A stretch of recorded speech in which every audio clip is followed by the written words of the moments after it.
નમસ્કાર મિત્રો, news for ગુજરાતમાં આપનું સ્વાગત છે। અમદાવાદ શહેરના વાસણાના ભવાનીનગર વિસ્તારમાં દિવસ દાઢેધાર એક ચોરીની ઘટના સામે આવી છે।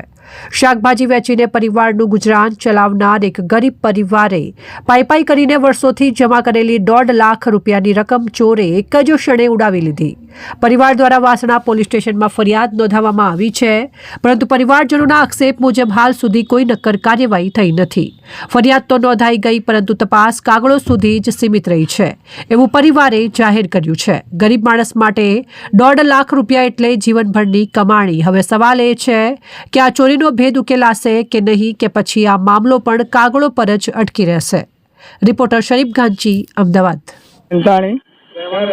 રહેવાનું ભવાનીનગરમાં, વાસણા ભવાનીનગરમાં રહેવાનું।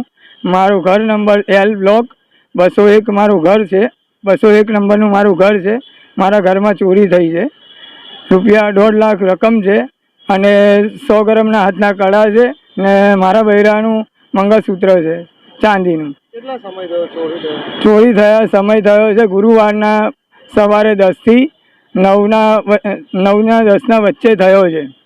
સવારે ચોરી થવાનું કારણ કોઈ આજુબાજુનો આડોશ હોય શકે? તમે આડોશી પાડોશી બધા છે, પણ કોઈ કહેતું નથી સાહેબ।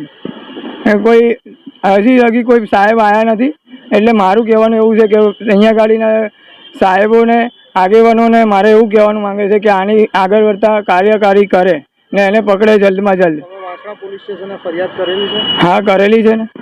અને તમને કોઈના પર શક હોય કે એવો કહીને? ના, એવું સાહેબ કોઈ નથી। નાના છોકરાઓ મારા ઘરના અંદર સૂતેલા હતા ને વાસી માલ જે મારો પડેલો હતો રાતનો, એ સવારે મારી ઘરવાળી વેચવા ગયેલી હતી ને મારે આવતા હું 10 વાગે ઘરમાં પહોંચ્યો।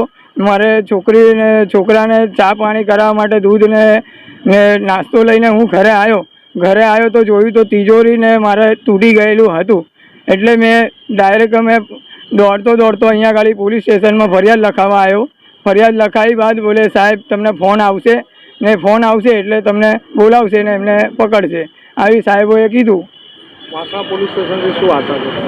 મારે તો મારું વસ્તુ મળી જાય ને ચોરને ઘડી સજા મળે અને એને સજા એવી કરે કે આજ પછી કોઈ દિવસ કોઈનું ઘરના અંદર ગરીબોની કોઈ ચોરી ના કરે, મારી એવી આશા છે।